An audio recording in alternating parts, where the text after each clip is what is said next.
오늘은 추수감사주의를 맞이하여서 우리가 익히 잘 알고 있는 오병이어 사건을 여러분과 말씀으로 나누고자 합니다. 물고기 2마리와 보리떡 5개로 남자만 5,000명에 이르는 거대한 인원들을 먹이신 사건. 여러분, 이 사건이 얼마나 강렬했던지 예수님의 십자가 사건을 제외하고는 사복음서에 모두 기록된 표적은 이 오병이어 사건이 유일합니다. 이는 개인적으로 어떤 은밀한 곳에서 한두 명이 일어난 것이 아니라 공개적인 장소에서 엄청난 군중들을 대상으로 마치 과거 이스라엘 백성이 하늘 만나를 먹었듯이 하나님께서 하늘 양식으로 모든 굶주린 백성들을 먹이셨던 사건. 이 오병이어가 일어났던 때는 6월절입니다. 우리가 보통 예수님의 공생애는 3년 반이다 이렇게 이야기하죠. 그 이유는 요한복음에만 6월절이 3번 나오기 때문에 3년이라고 이야기하는 겁니다.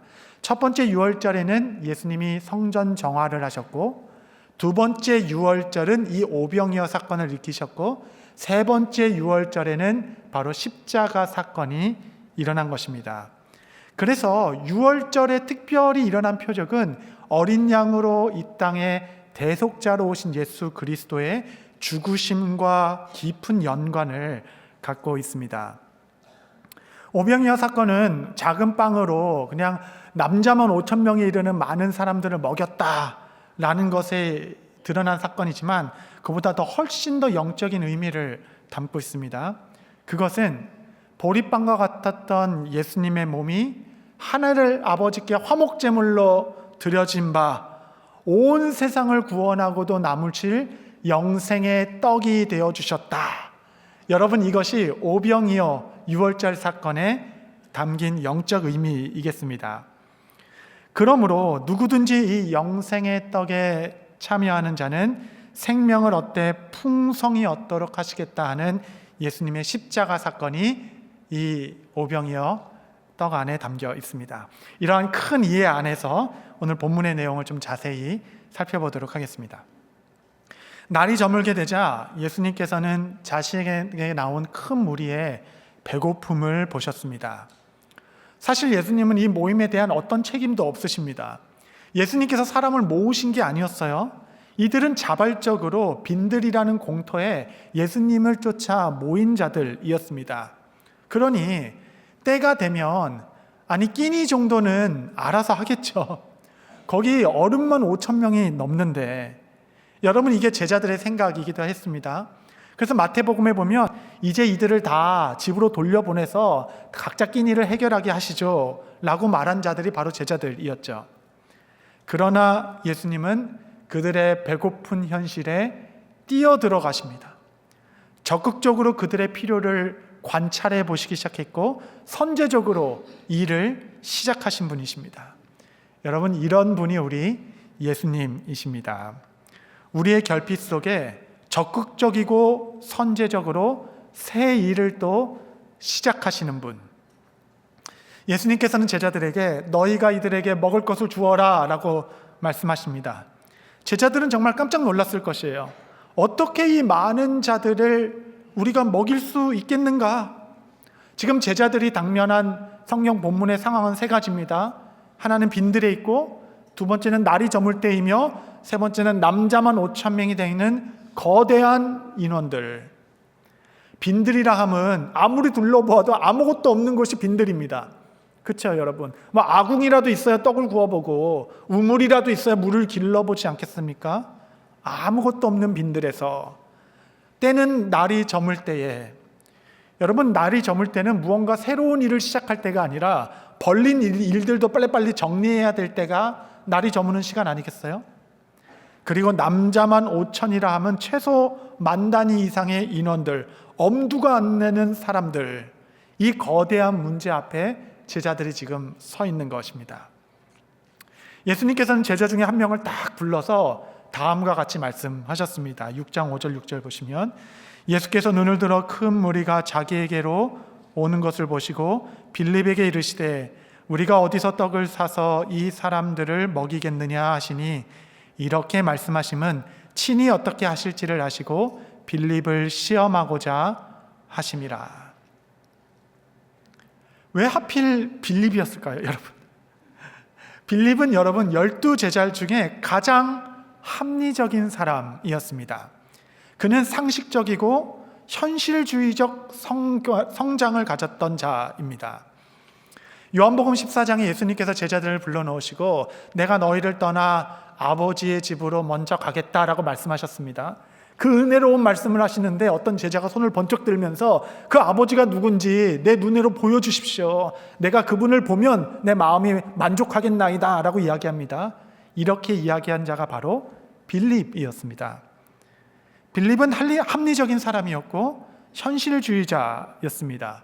뭐든지 눈으로 보고 확인해야지만 마음이 안심이 되는 성정을 가진 자, 그 자가 바로 빌립이었습니다. 이런 빌립에게 어디서 이 많은 무리를 먹일 수 있겠는가 질문을 하니 빌립은 바로 계산하기 시작한 것이에요.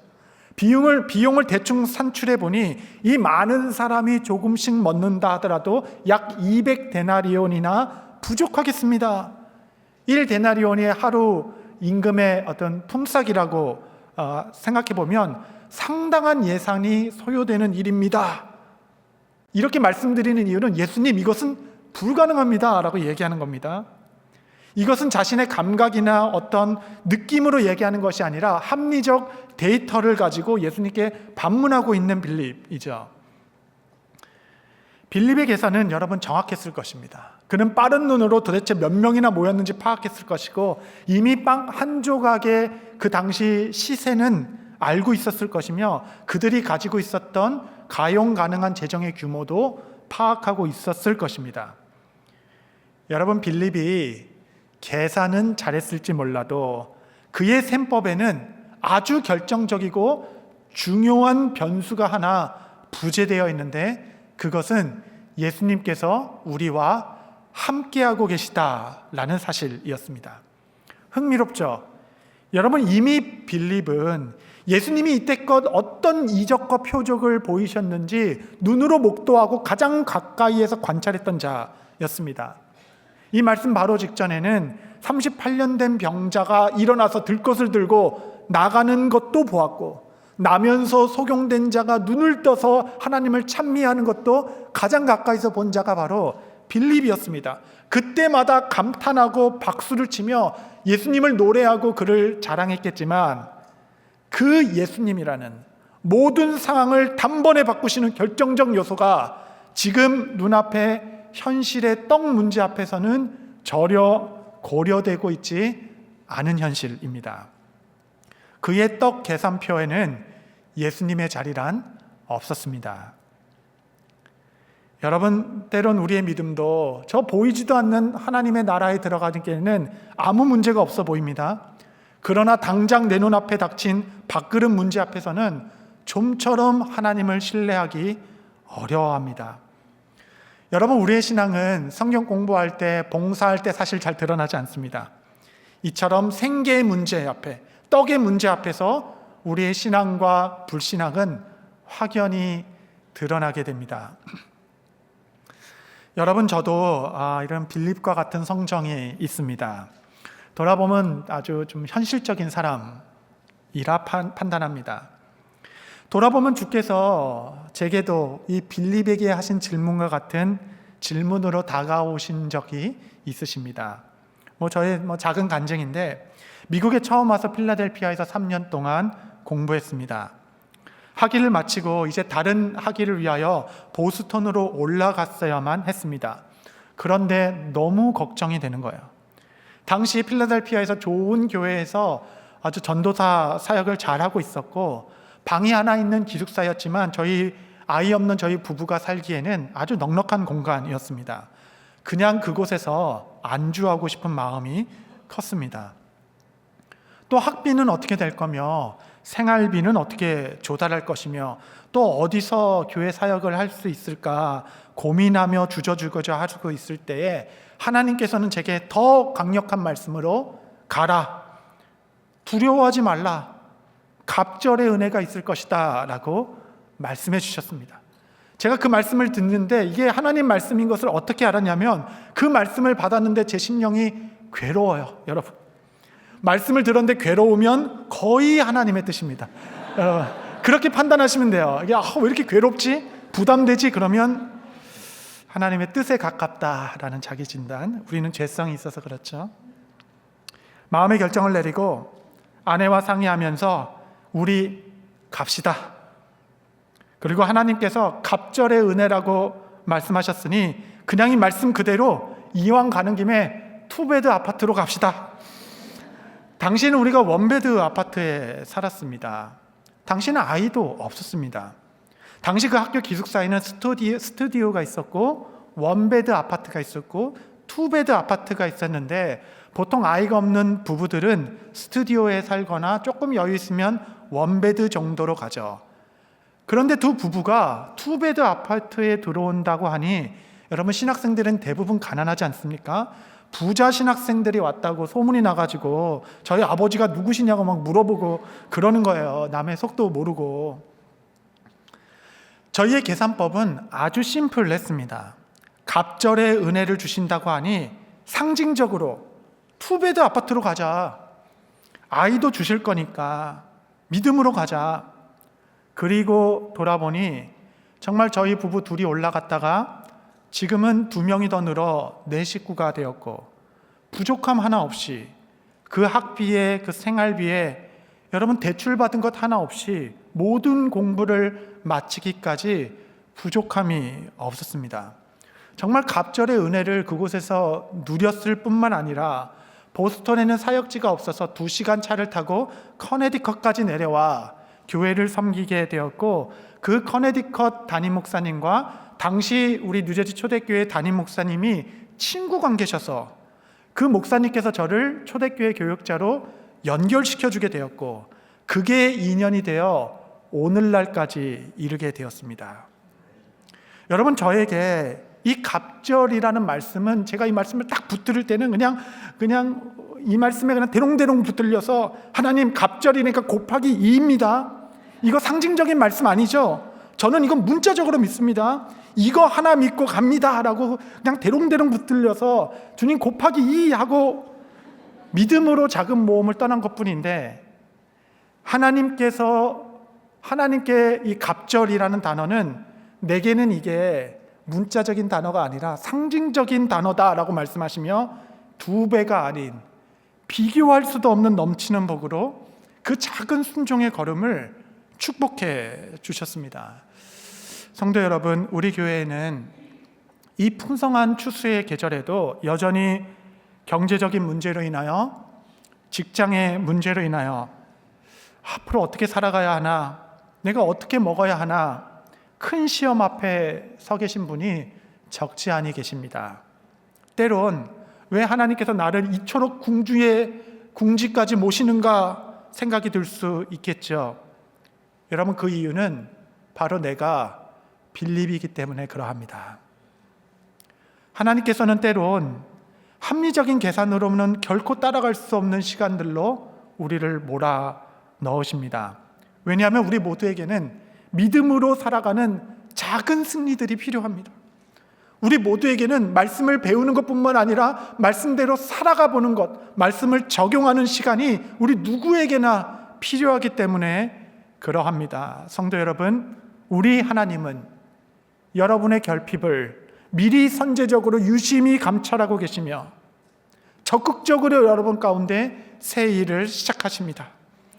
우리 삶의 떡의 계산표 앞에서도 예수님의 자리가 항상 상수로, 여러분 상수라 하는 것은 어떤 공식, 어떤 문제에도 변하지 않는 절대수, 그 상수, 변하지 않는 예수님 한 분 붙들고 이 떡의 시험, 이 재정의 시험에도 넉넉히 이기시는 여러분 모두 되게 되시기를 바랍니다. 본문에는 또 한 명의 제자가 등장합니다. 바로 안드레이죠. 안드레는 어린이 손에 들려졌던 물고기와 떡 몇 개를 가지고 예수님 앞에 나아갑니다. 본문의 뉘앙스를 보니 이 보리떡 5개는 어떤 안드레의 믿음의 상징이라기보다는 어떤 체념적 현실의 체념이라고 보는 게 더 맞는 것 같아요. 왜냐하면 안드레는 이 보리떡들을 예수님께 드리며 하신 말씀은 우리가 가진 것이 이것뿐입니다. 이것이 많은 사람에게 얼마나 되겠습니까? 라고 말하였는데 이것이 그의 본심 아니겠습니까? 예수님의 질문에 빌립은 필요한 양의 떡을 말한 것이고 안드레는 우리가 가진 떡의 양을 말하였지만 둘의 결론은 같았습니다. 예수님, 이거는 불가능합니다. 여러분은 거대한 문제 앞에서 끊임없이 계산하는 빌립에 가깝습니까? 내가 가진 것은 이것이 전부다 라고 말하며 체념하는 안드레에 더 가까우십니까? 놀라운 사실은 주님께서는 그 안드레의 손에 들렸던 작은 것들로 역사를 일으키셨다라는 것입니다. 예수님께서는 안드레에게 네 손에 있는 것이 무엇이냐? 그것을 내게 가져오라 하시며 내가 이 작은 물고기와 떡 조각들로 이 큰 무리들, 이 가련하고 불쌍한 나의 백성들을 내가 배불리 먹일 것이다 라고 말씀하십니다. 어느덧 저도 교회 부임한 지 2년이 넘어갔습니다. 교회 부임해서 지금까지 저는 여전히 안드레와 같은 마음이 있습니다. 이 공동체의 목양자로 세웠는데 경륜이 부족하고 지혜가 짧아 특히 뛰어난 은사가 있는 것도 아니고 정말 이런 것들로 어떻게 큰 무리를 먹이겠습니까? 때론 지식이 짧아 설교가 막히고 지혜가 부족하여 결정의 벽에서 주저주저할 때마다 주님께서 항상 저에게 하시는 말씀이 있어요. 네 손에 있는 것이 무엇이냐? 너의 손에 있는 것이 무엇이냐? 그 질문을 받고 제 삶을 돌아보면 제 삶 속에 허락하신 아주 작은 경험들, 나에게 은밀히 주셨던 은혜의 조각들, 거센 풍랑을 받아 두려워서 밤을 지새웠던 그런 기억들, 아버지의 3번째 수술을 앞두고 한 번만 더 살려달라 병원 채플에서 눈물을 흘리며 기도했던 그 기도의 시간들, 작은 개척교회를 섬기며 온몸으로 익힌 목회적 경험들, 수없이 오고 갔던 많은 헌신의 사람들과의 교제, 그들의 삶의 간증들, 그들의 삶의 고백들과 조언들, 내 삶의 작은 승리들 뿐만 아니라 뼈저린 아픔과 실패까지도 하나님께서는 하나도 버림받지 아니하고 그것을 내게로 가져오라 말씀하신 주님. 여러분, 제 삶에 무슨 특이한 간증이 있는 것도 아닙니다. 여러분, 제가 무슨 무리를 걸어봤겠습니까? 아니면 무슨 오병이어는 차치하고 저는 여러분 떡으로도 떡을 못 만들어요. 특별할 것 없는 지극히 평범한 삶, 내 삶에 주신 작은 이야기들, 이 이야기들이 주님의 손에 들려 주께서 축사하시기 시작하실 때, 축복하기 시작하실 때 특별할 것 없는 삶의 이야기들이 마르지 않는 샘과 같이 주의 생명수가 나오기 시작하여 큰 무리를 위로하고 구원에 이르게 하는 능력의 통로가 된다라는 놀라운 사실. 그러므로 성도 여러분, 여러분의 상황, 여러분의 가진 것으로 결코 체념하지 마십시오. 물고기 2마리와 보리떡 5개. 여러분, 갈릴리 바다에서 살았던 사람들에게 물고기라는 것은 그냥 일상의 특별할 것 없는 주식이었을 것이고, 보리빵은 여러분 밀빵이 아니라서 푸석푸석한 대표적 서민들의 음식들이었습니다. 결국 인생이란 내 손에 얼마나 특별한 것을 집었는가, 갖고 있는가가 아니라 하나님께서 이 일에 어떻게 축사하시는가, 하나님께서 이 일에 복을 주시는가, 거기에 우리 인생이 달려있는 건 아니겠습니까? 교회는 하나님께서 복을 주셔야 합니다. 자녀들의 삶은 하나님께서 복을 주셔야 합니다. 여러분의 결정에는 하나님께서 복을 내려주셔야 합니다. 하나님께서 여러분의 삶을 축복하실 때에 비로소 여러분의 그 미약한 삶을 통해서도 오병이어의 생명의 역사는 이 땅 가운데 지속되게 될 것입니다. 그러고 보니 예수님께서 빌립에게 하신 첫 번째 질문을 다시 유심히 곱씹게 됩니다. 그 질문은 유심히 읽어야 합니다. 예수님께서는 빌립에게 어디서 이 사람들을 먹이겠는가 라고 말씀하셨죠. 예수님은 어떻게 먹이겠는가 라고 질문하지 않으셨습니다. 어떻게? 라는 것은 방법을 물어보신 거죠. 무슨 방법이 있냐? 무슨 대책이 있냐? 라고 물어보신 것일 터인데 예수님께서는 어떻게? 라고 묻지 아니하시고 어디서? 라는 장소적 개념을 묻고 계신 것에 우리는 집중해야 합니다. 여러분, 요한복음에서 이 어디서? 라는 단어가 얼마나 중요한지 요한복음 2장 9절에 보시면 연회장은 물로 된 포도주를 맛보고도 어디서 났는지 알지 못하되 어떻게 이것을 구했냐라고 묻지 않았습니다. 어디서 났냐 이 좋은 포도주가. 요한복음 3장 8절 바람이 임의로 불되 내가 그 소리를 들어도 어디서 와서 어디로 가는지 알지 못하나니 성령으로 난 사람도 다 그러하니라. 도대체 이 부흥의 바람, 성령의 바람은 어떻게 불었습니까? 라고 방법을 물어본 적이 없어요. 어디서 시작된 것입니까? 어디서부터 분 바람입니까? 요한복음 4장 11절 여자가 이르되 주여 물을 기를 그릇도 없고 이 물은 깊은데 어디서 당신이 그 생수를 얻겠사옵나이까? 나 영원히 목마르지 않는 생수는 어떻게 구할 수 있습니까가 아니라 어디서 만나볼 수 있습니까? 때론 세상의 벽에 부딪히고 당황할 수밖에 없는 현실을 마주할 때 때론 우리는 빌립처럼 하나님 어떻게 해결할 수 있습니까? 묻기도 하고 때론 안드레처럼 내가 가진 이것으로 무엇을 할 수 있습니까? 라고 반문할 수도 있지만 주님께서는 이렇게 질문하십니다. 이 거대한 문제 앞에서 너는 어디서 이들을 먹일 것인가? 너는 어디서 생수의 강물을 얻을 것인가? 너는 어디서 새로운 포도주를 얻게 될 것인가? 여러분, 성경 66권은 사실 단 한 가지만 이야기하고 있어요. 단 한 가지. 그것은 그리스도 안에서. 엔 크리스토. 모든 문제의 해결과 정답 바로 그리스도 안에서. 그래서 나의 연약함과 이 어마어마한 현실을 주님께로 나아가는 것, 주님께 들고 가는 것, 그 그리스도께로 나아가는 방법이 바로 감사입니다. 요한복음 6장 11절 말씀을 다 같이 읽겠습니다. 시작. 예수께서 떡을 가져 축사하신 후에 앉아있는 자들에게 나눠주시고 물고기도 그렇게 그들의 원대로 주시니라. 예수께서 떡을 가지고 축사하시다. 우리는 축사라고 번역했는데 원어는 영어 번역 그대로 give thanks입니다. 감사. 새 번역은 그냥 감사로 옳게 번역했어요.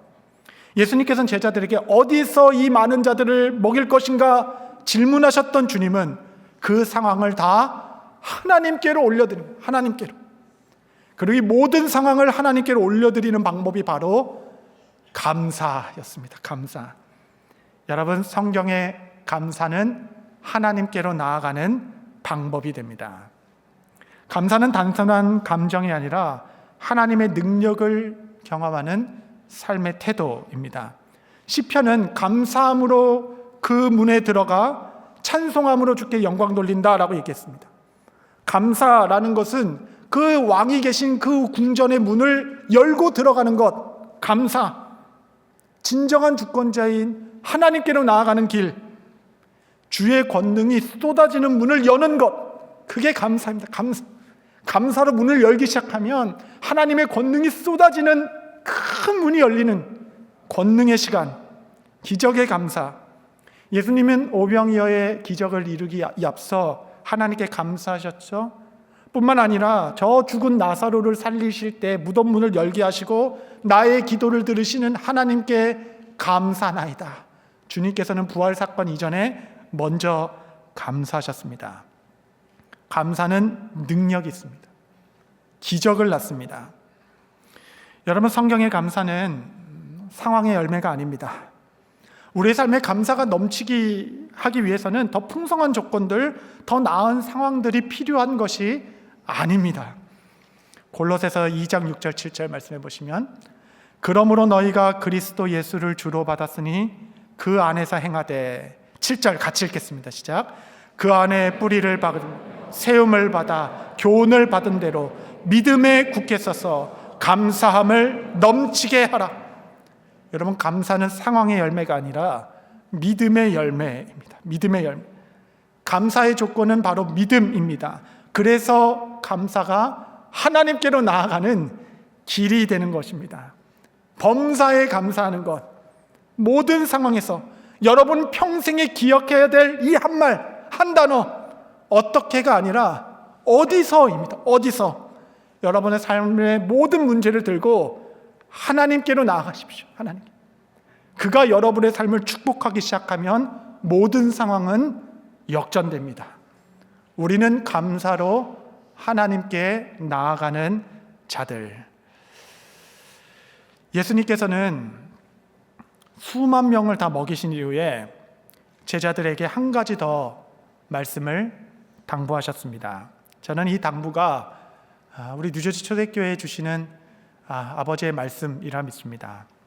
6장 12절에 보시면 그들이 배부른 후에 예수께서 제자들에게 이르시되 남은 조각을 거두고 버리는 것이 없게 하라 하심으로, 원하는 대로 넘치도록 배부르게 다 먹은 후에는 하나도 버리지 말고 남은 것을 다 거두라.